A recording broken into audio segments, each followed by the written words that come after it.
we had this great saying in the academy that actually stuck with me for a long time, and I can't remember what the instructor's name was, but I remember her. I took her very seriously because when she taught class, man, it was game on, and I loved the amount of integrity and passion she brought into the class. But what the saying that she said is knowledge of one is knowledge of all, and that was echoed by a lot of the instructors there.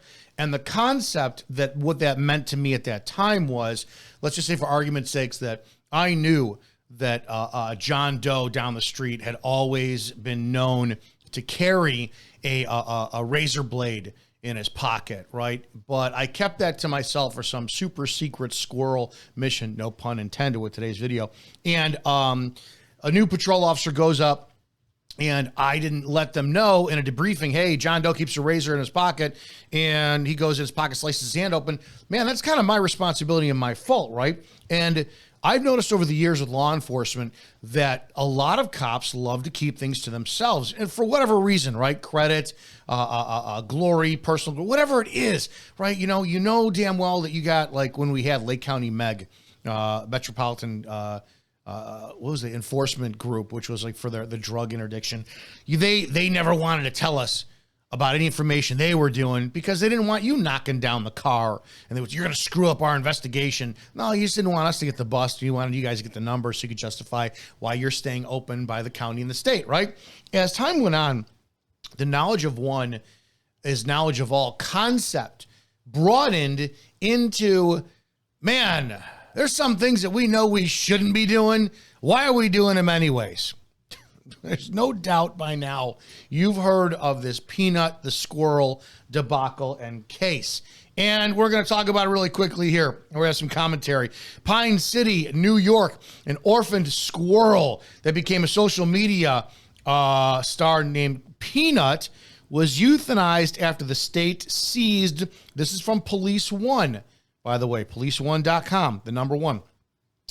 After this beloved pet was seized by the state during a raid on his caretaker's home on Friday. After anonymous complaints, officers from the State Department of Environmental Conservation took the squirrel and raccoon named Fred from Mark Longo's home near the Pennsylvania border in a rural Pine County on Wednesday, Longo said. On Friday, the DEC and Chemung County Department of Health confirmed the animal's fate. Quote, on October 30, the DEC seized a raccoon and squirrel sharing a residence with humans, creating the potential, I'm not gonna be able to fucking laugh at this one, creating the potential for human exposure to late rabies. In addition, a person involved with the investigation was bitten by the squirrel. To test for rabies, both animals were euthanized. The agencies said in a statement, CBS reported the animals are being tested for rabies, and anyone who's been in contact with these animals is strongly encouraged to consult their physician. Neither agency responded to the Associated Press for requests for comments. Peanuts amassed tens of thousands of followers on Instagram, TikTok, and other platforms during the 7 years since Longo, who runs an animal sanctuary, said he took him in for seeing his mother getting hit by a car in New York City.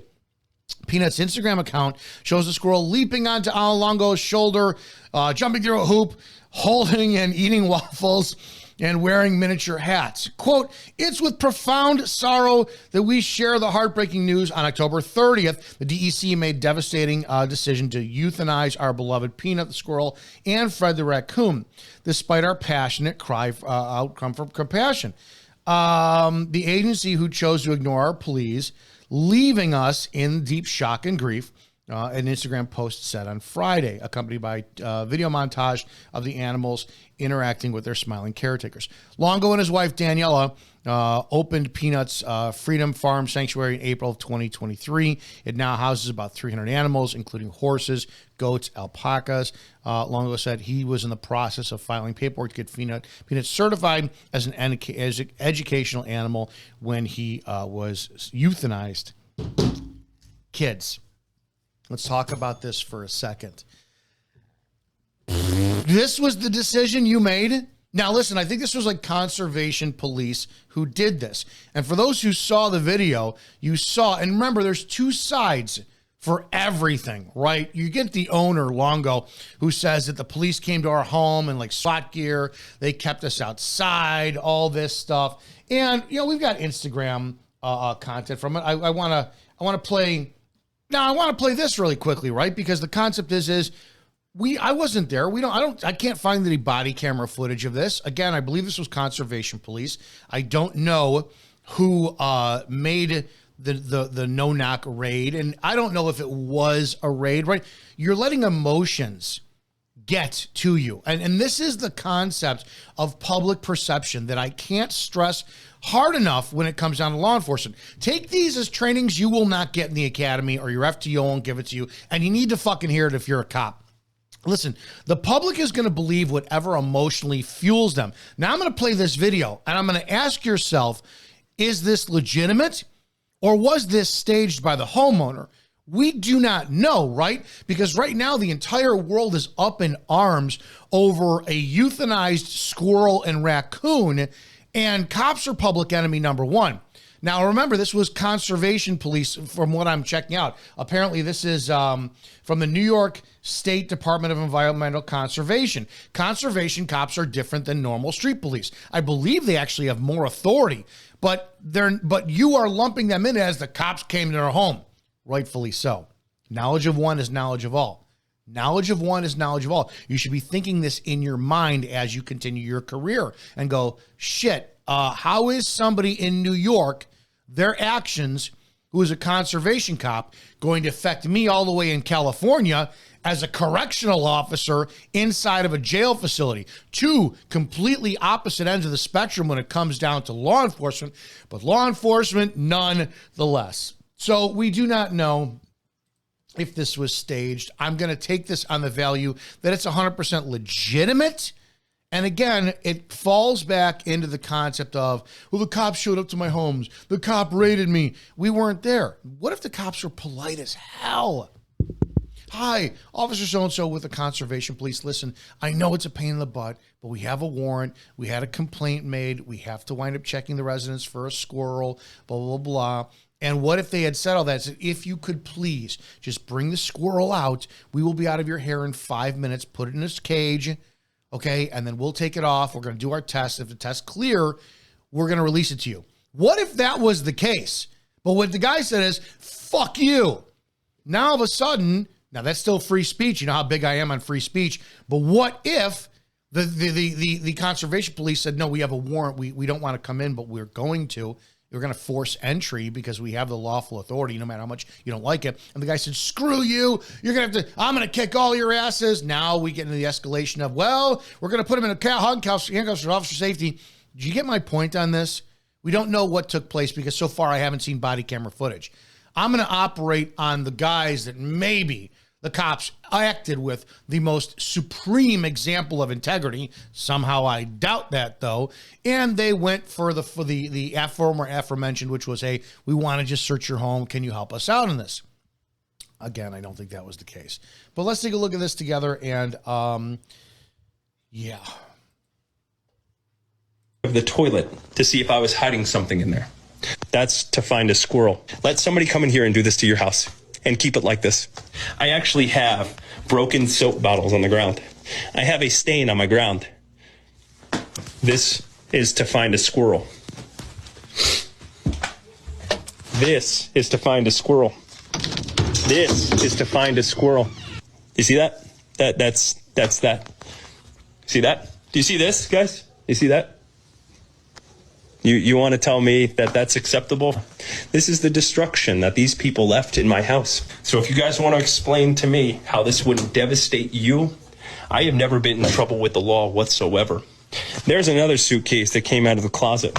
I don't have anything else to show you guys because the mind-blowing thing is the only places that they fucking destroyed was my room. The only things they destroyed were my room. They raided my house for a squirrel and a raccoon. The officer opened the back of the toilet to see if I was... Now, yeah, something tells me that's beyond the scope of the search warrant if it comes down to that. And remember, let's look at both sides of the coin because this is a pro-law enforcement channel, regardless of however you think my tone is. But you have to start thinking as a cop, holy shit, let's think what if this at face value is legitimate, dude, it's fucking embarrassing. And I don't know what's wrong with you cops. If it's not, we do kind of live in a day and age where, remember, you went 1 year seeing a white cop kneel on a black man's neck, and then the next year you went free that cop, that black man was a criminal. So public opinions change really quick, but when it comes down to the power of emotion and social media, as a cop, you're fucked no matter what you do. What if this was just some ploy? And again, this is all what if. I don't know what the specifics are, but I'm trying to set you in the mindset of risk reward as a police officer. What if this guy's playing off of his hundreds of thousands of followers, now going to be in the millions, starts collecting money, and it was a successful payoff over a squirrel, and you are now vilified? And if you don't think that, I just played the other day of a video of people being beaten up at a college football game. You don't think there's psychos out there that will attack you for a fucking squirrel? People love their pets far more than they love human beings. But let's go back to this was legitimate. This is something you have to ask yourselves. And I know why you do it, and it's for one of two reasons. Fear or hard on. It's very simple. I don't know what the area is like or the volume of calls when it comes down to this New York conservation. The first thing that I'm thinking is you have a bunch of bored fucking cops who have nothing better to do, and the hard on they got. They're all like, oh yeah, we're gonna go after a squirrel? Fuck, I'm gonna nut, baby. Oh, I'm gonna fucking nut all over a fucking squirrel. And that's how some of you are. You have nothing better to do. Nothing better to do. And again, I've said this before. It's high time we start acknowledging that cops have a fucking hard on for fights. You wouldn't be in the job if you didn't. And I did. Oh my God, I love to fucking fight. But I also had a brain on me that said when to, when not to, and when the people were weaker than me, when I outnumbered them in force, which was all the time.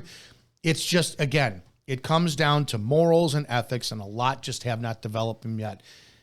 The other part about it is you're fucking afraid. And you're fucking cowards. And I will say this from experience, because I was not a fucking coward. Buy my book, Before the Badge, Everything You Need to Know Before You Become a Cop. I know exactly what it's like to stand up against the department and where it costs you everything. How many of you brain dead morons actually sat there in this briefing and there's 12 of you. Hey, Johnson, we need you today. Yeah, we got to go over to 123 Main Street. What are we doing? We're doing a debriefing in the conference room. All right, you sit down. All right, so this is the layout. All right, 2 TAC officers going to go up front. We're going to have 2 people go out the back to make sure that you flank the house, get that angle so that nobody runs out the back door. Cover the windows, and then 4 are going to stand back by the squad cars. Going to show a little force. Hey, yeah, Sergeant, what are we doing? Oh, we're going to get a squirrel. What? We have to go in and get the squirrel tested for rabies. You're afraid to say, what the fuck are we doing? You're afraid to say no. You're afraid to be ostracized. And you're afraid for that target on your back because the second that you challenge your command staff, there goes your brand new squad car. There goes the shift you bid on. There goes you name it. I know how it goes. I wrote about it because I fucking lived it. And the sad part about this is you can't step up to the plate and say, listen, do you think this is a good look and use of resources during this time when the public is vilifying us like fucking crazy? And let's look into the illegal criminal invader situation. Let's look into how in New York, the cops that worked down the street from us wasn't even NYPD. It was another municipality. They ripped patrons out of bars during pandemics. They associate with us. We all have badge, gun, nameplates. People mistake us all the time for one another. Do you think this is the best course of action for us? Hey, that pesky Epstein list that the federal government isn't looking into? That falls on our shoulders? Guys, the weight of the fucking world is on your shoulders as a first responder. It's the most unfair position out there, and you're being this stupid. Again, as if I was still on the job, I'd be a 5'7", 235-pound white cop with white hair, fucking a white beard. I'd be out there, and if I do something that affects a 5'10" black female cop on the West Coast who we look nothing alike, but we have the same job, wear the same uniform. Knowledge of one is knowledge of all. The actions of one affect the actions of all. And the actions of one affect the judgment of all. This is where you have to start looking at it, right? Was this a smart exercise of your resources and ability? The other thing is too is kind of fucking, if this video is legitimate, the fuck is wrong with you? Literally, what is wrong with you? And I know, I told you, I know how this works. They're going through his home, and the only reason they did this was they don't like this guy. There's no other reason. This guy had to be known to them in some way. Whoever called and complained it wasn't a legitimate, it was some kind of insane connection. They didn't like this guy, and they accused him of something else, and this was the in. They weren't looking for a squirrel. They were looking for something else, drugs, guns, whatever, and they punished him with the squirrel. Behind this, the squirrel bit me.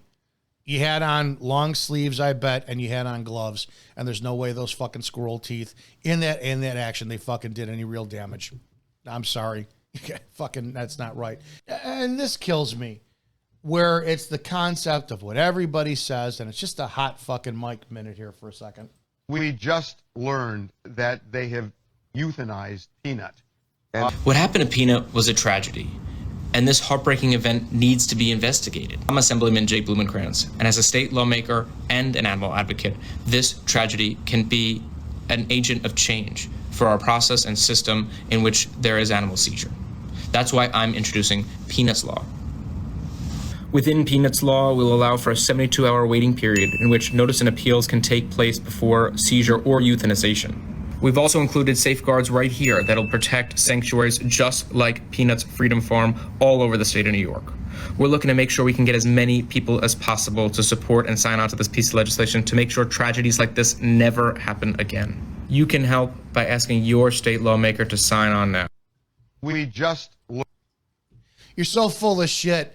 All you fucking useless politicians, you love to add on the amount of red tape and processes and all this shit to make yourselves look good at times like this. Tell that to the families of probably the tens of thousands of dogs who have been shot by police over the last countless decades. There's no question, and I've been involved with dog shooting on my department. There was just a video a couple weeks ago of a guy who walked up on like a Shih Tzu that was roped off in somebody's backyard, and he fired 2 fucking rounds in it. It was amazing. And this is what I'm gonna run. This is for your fucking campaign. What blows me away is the nonstop tragedies when it comes to law enforcement. And pay attention. Pay attention. This is for you cops out there. They're not doing this for you. This is for political purposes. They say all the time, we need better training. And they're never going to give it to you. They've been saying we need better training for fucking decades. And you're never going to get it. You're never going to get it, right? Because that defund the police shit, people don't know what that's all about. Right? They think it means they're going to cut you from their department. That means you're going to cut your funding from your department and your training. So you want to properly use your Monadnock baton, your OC spray. You're going to learn the law about how to use your taser properly, and they're not going to send you to that class. They're not going to. You want to go to report writing class, EVOC driving school, whatever it is. Well, that's defund the police. And that's only once a year if you're lucky too. It's a bunch of political bullshit. The bottom line is, if you're paying attention to this shit falls on the responsibility of you cops stepping up to saying, I'm not doing this. I'm not. You should have sat there, because we can't count on you. You're untrustworthy in totality. And what blows me away is all the fucking, you go to the forums and you see all the Blue Line bootlickers and the other people who are mocking. They're mocking these cops on these forums. Like, you guys select when to support the blue and when not to. You're worse than blind fucking bootlickers. You're hypocrites. You didn't support us during the pandemic. You chose your side, and you showed your true colors. It's paycheck over we the people. Every single fucking time a use of force issue comes up, it's always not all cops, and we need better training. That's your excuse every single time. You have no more credibility in the public eye. None whatsoever. You don't deserve it. And then it comes to issues like this where you should have stood up. I honestly think every single cop who's involved in this, their information needs to be public. I don't think cops should have private information. I want more pressure put on police officers to either say, no, I'm not doing that fucking job now because he wants my information public. What about my family? What about this? No, you are put in a responsibility where you swore to uphold the Constitution of both the state and the government, federal government, our nation, we the people, and you have the power and authority to take away somebody's freedom or life on a daily basis if lawfully necessary. Motherfuckers, you 100% should be held to an extreme higher standard to where if you fuck up, you pay the most severe consequences. No more of this humanizing the badge bullshit. Not all cops do this. This is a prime example where somebody in this group should have had the fucking nuts, no pun intended, to say, I'm not doing this. You guys are fucking nuts. But the problem is those who still did it, it reflects on your shoulders now. So knowledge of one is knowledge of all. Actions of one equal the judgment of all. And I mean, this is just a real prime shitty example of officer discretion where the whole unit should have said, do we really think this is a good idea for us to do this? And you're afraid of command staff. You're afraid of discipline. You're afraid to lose your job. You're afraid to be judged by your coworkers. Or you all have fucking raging hard-on surveillance, and we have to start admitting this. Yeah, Peanut the Squirrel is what it is. I understand it. I know how it goes from both sides of the fence with both people who are outraged over the loss of a beloved pet, about the mob mentality of people who just, they had no idea who fucking Peanut was, but now all you hear, it's just like George Floyd in the initial stages. It's cops raided a man's home and killed a squirrel. What if 2-3 weeks from now we find out that this guy had an arsenal of fucking guns in his home that he was selling illegally to illegal migrants, right? And the squirrel's den was just a hiding spot for him. And the squirrel, then is your tune going to change? So getting back to the last thing, and I'll cut this here, is a lot of people are like, we need to play the whole video. That's not how the world goes anymore. And this is something you need to think about as a cop. People do not have the patience or tolerance to do all the research. You are in the most critical, crucial, and excruciating time to be a cop because the public judgment that comes down on you is going to be harsher than it ever has in history. Cover your ass the right way. The right fucking way. So make sure, join us live on Wednesdays, new time, 9 p.m. Eastern. We play your voicemails, voice notes, take your calls, review videos. Go ahead and support the channel on the bottom of the page. If you're new here, there's a link. Subscribe. Join the membership where you can wind up doing videos with me to break down critique law enforcement. We'll have private Zooms and chats and whatnot. And buy my book, Before the Badge, Everything You Need to Know Before You Become a Cop. And as always, stay safe out there. Learn the law. Guys, get involved with me and let's help change police culture together.